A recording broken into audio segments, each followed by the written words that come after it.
we have a podcast.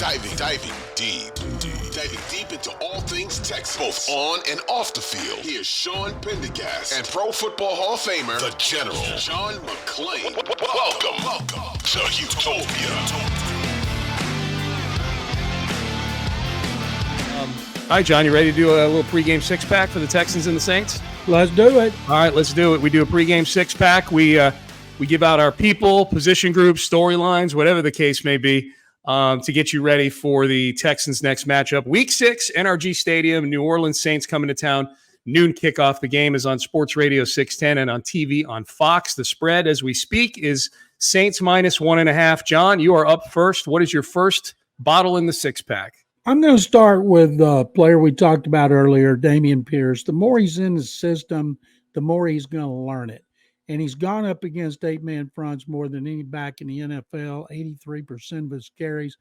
And the line, you're going to have the same offensive line back for the second game in a row. I'm guessing, although Laramie Tunsil has gotten more problems with his knee, but even if Tunsil's out, they ran the ball better against the Steelers than they've run it all season. And Tunsil and Titus Howard are out. And what Pierce needs last year, remember, he had some runs of like 20, 30 yards. He needs some like that to get that average per carry up. But the run blocking has to improve. Yeah, I'm with you on that. So what's the latest on Laramie, John? He didn't practice yesterday. And do we know they may be practicing as we speak right now? I have no idea. He wasn't even seen yesterday, so that means he was getting rehab. Okay. So I'm guessing he's going to be getting more rehab on Thursday. I got to be honest, John. My bigger concern with Laramie isn't this Sunday. My bigger concern with Laramie is they just gave him $75 million, and he's got some knee injury that doesn't appear to be tied to any sort of movement that he had in the Ravens game where he twisted it or bent it. It's just this knee injury that he's all of a sudden in a lot of pain. That's problematic right now. It is, and they need him, and because he and Titus Howard, even though they struggle in run blocking, George Fant was their best run blocker based on Pro Football Focus grades. Neither Howard nor Tunsil even gave up a pressure, much less a sack.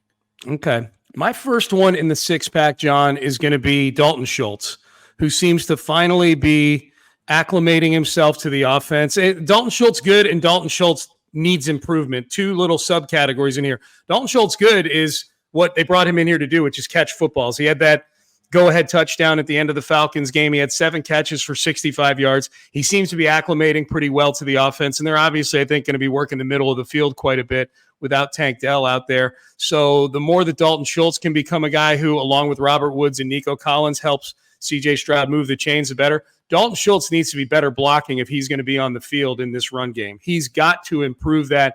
He's got to get in the way of people. I don't even care if his blocking is technically sound. It's just physics. He's got to get in the way of people. It was lackluster with him.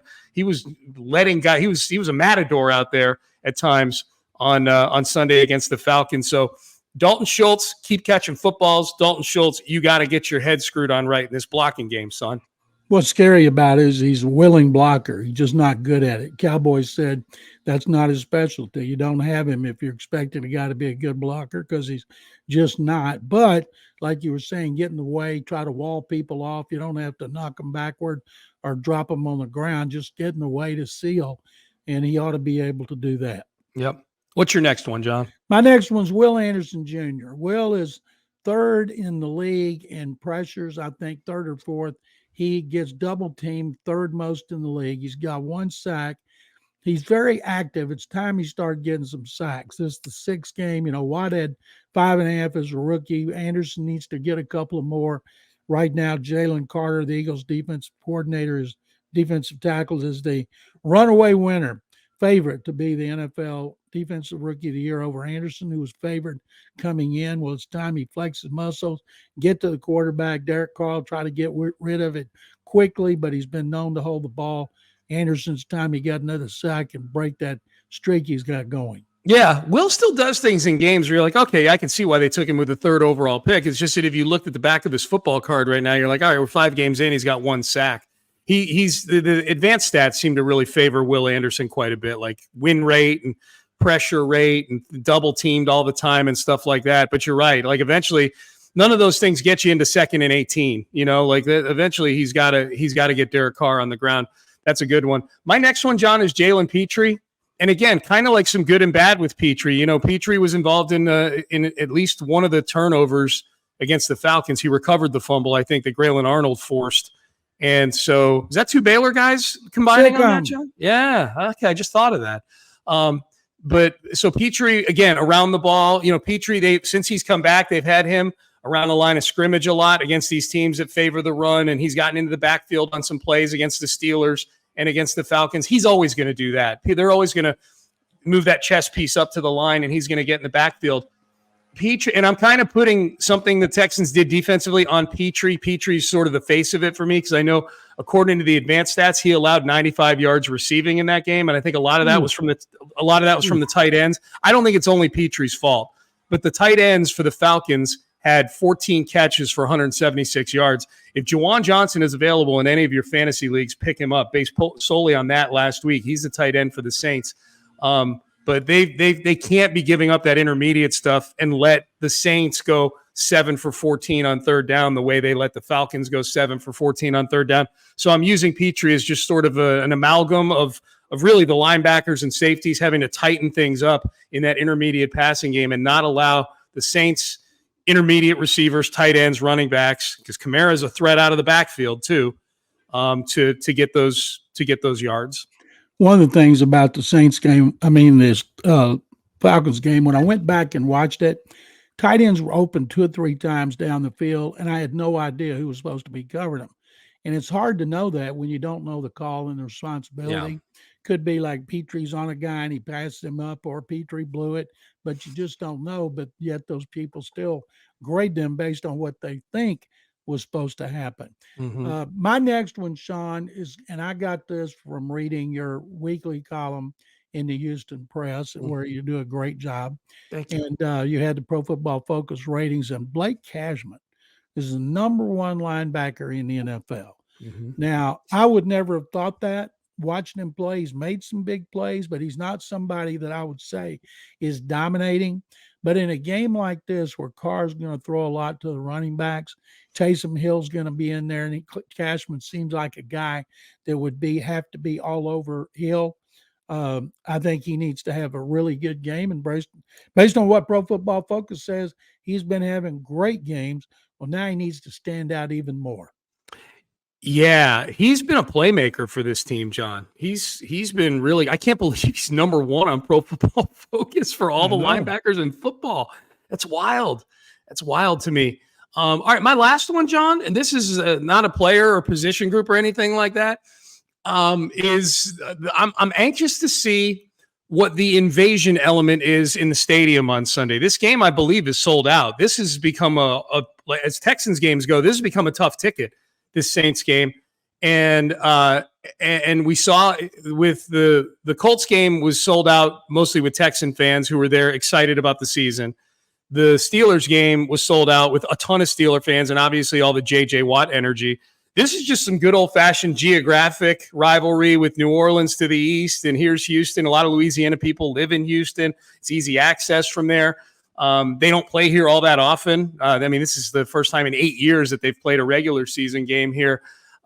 So I'm anxious to see if the performance by the Texans so far, 5 games in, I know they're 2-3, which is not world beating by any means, but they're 2-3, John, and all 5 of their opponents have a 3-2 record right now. So my guess is they've played by record one of the hardest schedules in the league. When the combined record of all your opponents is 15-10, that's pretty good. For a league that, the gravitational pull is towards 500 for everybody. So this is a team that should have people very enthusiastic. You've got a quarterback. There'll be a lot of Saints fans in there, no question. I'll be anxious to see if it matches what the Steelers game felt like, which felt like an invasion. Is this going to be an invasion element with the Saints fan? What do you think?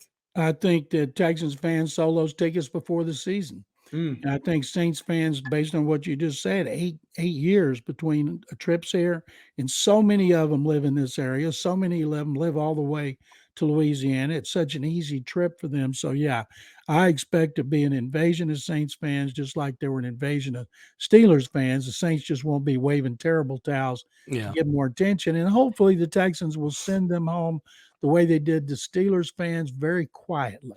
I do think that, John, it sucks when all the opposing fans are in there, but when you have a team that's competitive like this one, CJ talked about it after the Steeler game. He's like, there are a lot of Steeler fans in there, but he just liked the energy in the building. I think I think that startles a lot of guys like CJ, the Alabama guys, anybody that comes from a big school and they come here, especially in the preseason or even any of the last 2 games in the last 2 years, really, to look around that stadium. Like when you got done just playing at the Horseshoe in front of 100,000 lunatics and you come here and there's 20,000 people in the stands until halfway through the second quarter, that's a buzzkill. I'd rather have the opposing fans in there. At least there's some juice in the building than have it be like a mausoleum in there. The way it's been in the last 4 years. Yeah, absolutely. Absolutely. All right, John, what's your prediction on the game? I'm picking the Texans to beat the Saints 20-17. Okay, I got Saints 24-20. I don't like it. I hope I'm wrong, but I got Saints 24-20. I'm nervous about I feel like no Tank Dell has me feeling like this offense could be a little bit of gridlock. So I got 24-20 Saints. I hope you are the correct one, John McClain. Do you want to do a few? I am too. Yes. Thanks for watching. If you enjoyed this video, please don't forget to give it a thumbs up and subscribe to our channel for more content like this. If you want to see more of our videos, be sure to check out our playlist and let us know what you think in the comments below. Also, don't forget to follow us on social media to stay up to date on our latest updates. Links are in the description. Thanks again for watching, and we'll see you in the next video.